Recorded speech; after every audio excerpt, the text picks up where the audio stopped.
ঘরে মাগে, রসের মর্ম না জানে কোন মহাভাগে।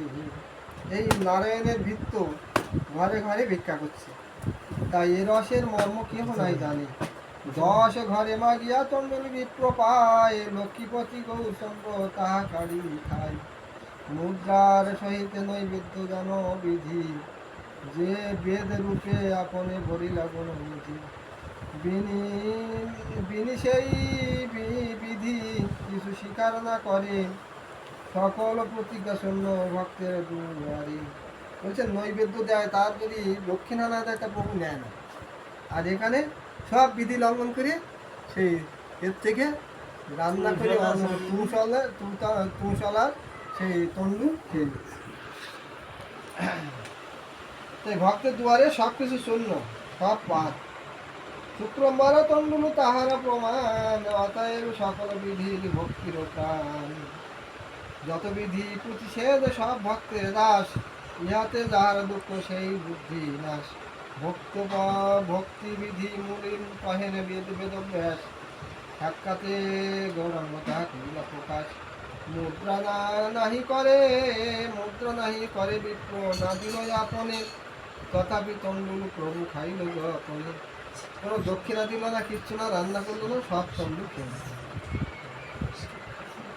বিষয়ে মদান্ধ এসব মর্ম নাহি জানে, যারা বিষয় মদান্ধ তারা এই সমস্ত মর্ম জানতে পারে না। সুতধন কুল মদে বৈষ্ণব নাসিনী। বলছেন যারা সুত অর্থাৎ পুত্র ধন কুল মদে মর্ত, সে সমস্ত বৈষ্ণব তারা চিনতে পারে না।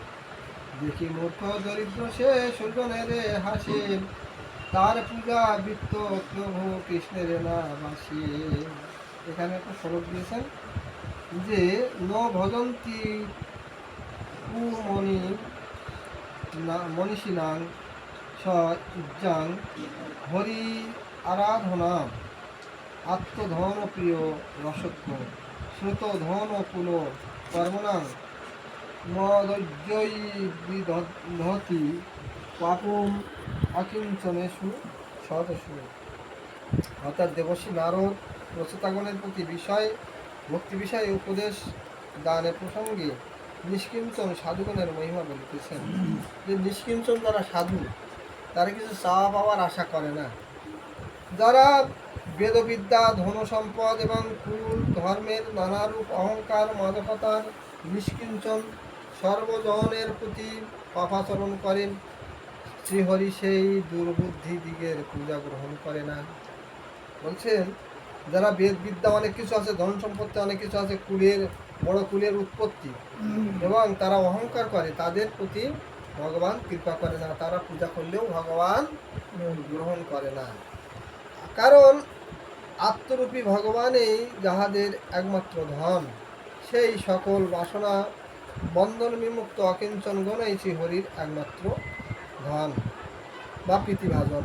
বলছেন যারা ধন সব কিছু পরিত্যাগ করে সব কিছু ভগবানের চরণে দিয়েছেন, ভগবানও তার সব কিছু গ্রহণ করেছেন, তিনি ভগবানের প্রীতিভাজন। কেননা ইহাদের ওইরূপ প্রেমরস মর্ম তিনি না বুঝিতেছেন তাহা নহে। তিনি যে বুঝতে পারছেন না, তিনি যে কৃপা করছেন না, এমন কিছু না। তিনি সব কিছু জানেন, সবার হৃদয়ে তো তিনি আসেন না। তিনি কি জানেন না এই হৃদয়ে কি এমন অবস্থা? তিনি জানেন যে ইহারা ধন পুত্র আদির মমতা বিসর্জন করিয়া আমাকেই কেবল আপনার বলিয়া জানিয়াছেন, অতএব এরা তো সব আমার, তাই না? এ হচ্ছে মর্ম। তাই অকিঞ্চন প্রাণ কৃষ্ণ সর্ববেদে গায়, সাক্ষাতে গৌরাঙ্গ তাহারে দেখায়। শুক্রবার তন্ডুর ভজন যেই শোনে, সেই প্রেম ভক্তি পায় শ্রীকৃষ্ণ চৈতন্য চরণে। শ্রীকৃষ্ণ চৈতন্য নিত্যানন্দ সাধুদান বৃন্দাবন দাস সুপবিযুগে গান। অত্যন্ত সংক্ষেপে করা হলো, মানে তাড়াতাড়ি পড়া হলো, কেননা সময় তো সংক্ষেপ হয়ে গেছে। এবার অদ্বৈত প্রভু কি করলেন? অদ্বৈত প্রভুর কথাটা শেষ না করতে হবে না। অদ্বৈত প্রভু এবারে এই অবস্থা দেখে উনি চিন্তা করলেন, হলো না, এই মহাপ্রভুকে আমি মানে গুরু জ্ঞান করি, আর উনি ভগবত জ্ঞান করি, আর উনি আমাকে করে গুরু জ্ঞান, অর্থাৎ হ্যাঁ সেই যে ঈশ্বরীপুরীর গুরু ভাই আমি, অর্থাৎ মাধবেন্দ্র পুরীপাদ শিষ্য। তাহলে গুরু ভাই অদ্বৈত প্রভু, নিত্যানন্দ প্রভু আর ঈশ্বরপুরী, এনারা সবাই গুরু ভাই। তাহলে এই মানে গুরু বুদ্ধি করে, তাহলে আমি করব কি, আমাকে যাতে শাসন করে এরকম কাজ করে। এবার অদ্বৈত প্রভু শান্তিপুরে গেলেন, শান্তিপুরে গিয়ে ওখানে জ্ঞান বড় ভক্তি ছোট।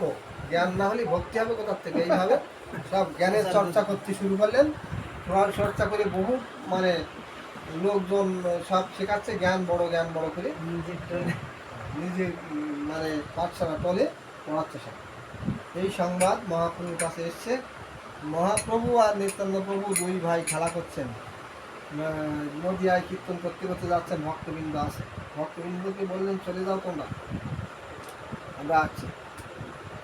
নিত্যানন্দকে ইশারা করলেন গঙ্গায় ঝাঁপ দিতে হবে। হ্যাঁ, নিত্যানন্দ প্রভু বলছেন ঠিক আছে, দুইজন তো একই তারে বাঁধা। হ্যাঁ, অদ্বৈত ভবনে যাবো, চলো। তাহলে গাড়ি ঘোড়ায় কখন যাবো, স্রোতে ভেসে যায়। গঙ্গায় ঝাঁপ দিয়ে ও স্রোতে গা ভাসিয়ে দিল, দিয়ে শান্তিপুরের ঘাটে গিয়ে ওখানে গেছে। এদিকে দুপুর হয়ে গেছে।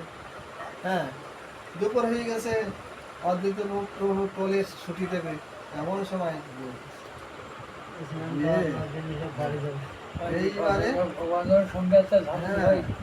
এবারে শান্তিপুরের ঘাটে গিয়ে উঠে ওখান থেকে তো খুব রথ চটা হইয়া একেবারে মানে ছুটে অদ্বৈত ভবনে গেল, গিয়ে সেই পাঠশালায় সেই মানে দেখছে এরকম সময় গিয়ে অদ্বৈতের চুলির মুঠো ধরে কিলাতে শুরু করেছে।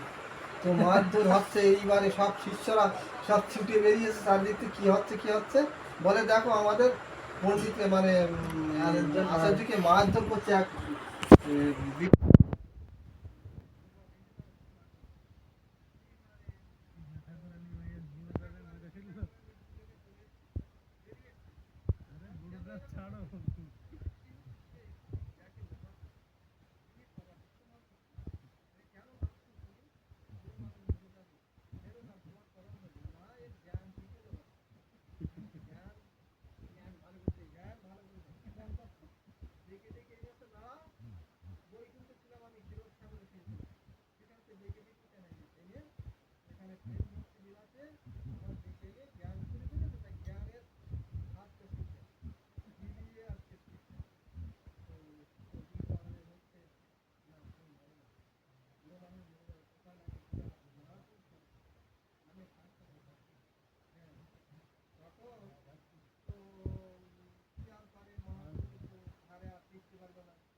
আসনে বসে চৈতন্য গোসাই, আরে বসেছে যে সারি সারি।